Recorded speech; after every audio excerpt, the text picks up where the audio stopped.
I always wonder whether we, as a collective planet, merrily go our own way and ignore what could be unraveling out there. Maybe we're just eternal optimists. Look, Hezbollah, Iran, Israel, the United States, we've all said that we don't want a wider war. But let's remember that we're facing a major war in Europe for the first time since the Second World War. And that has had significant implications for the global economy.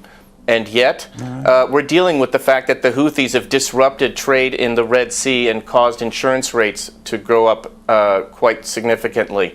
But the global economy is absorbing all of those mini shocks. I wonder whether the big shock is out there on the horizon. After high-ranking members of the terror groups Hamas and Hezbollah are killed in Lebanon and Iran. Today, the leader of Hezbollah is warning the conflict with Israel has entered a, quote, new phase. Well, Hamas and Iran have both vowed revenge on Israel, which has so far refused to confirm that it carried out the attack.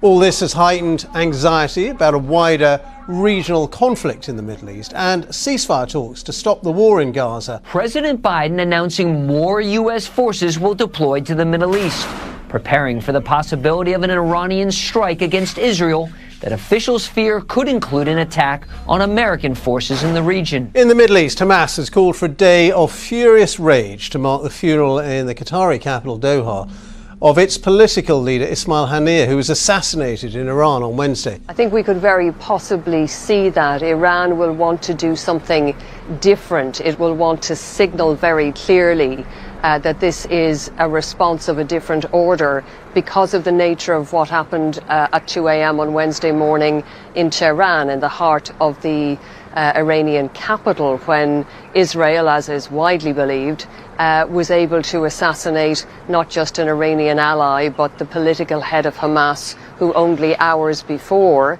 had been meeting the Iranian supreme leader, Ayatollah Ali Khamenei, who, of course, the day after then was saying funeral prayers over his casket in Tehran. So I think the Iranians will want to do something that looks and feels different. I think there is every possibility that they will try to engage their regional allies. We've already had Hezbollah promising revenge. We've had Hamas promising revenge. The Houthis on a week-to-week basis are anyway carrying out attacks on international shipping going through the Red Sea. In an exclusive interview with Fox Business, former President Donald Trump weighed in on the Middle East. I'm very strong for Israel. Israel loves me.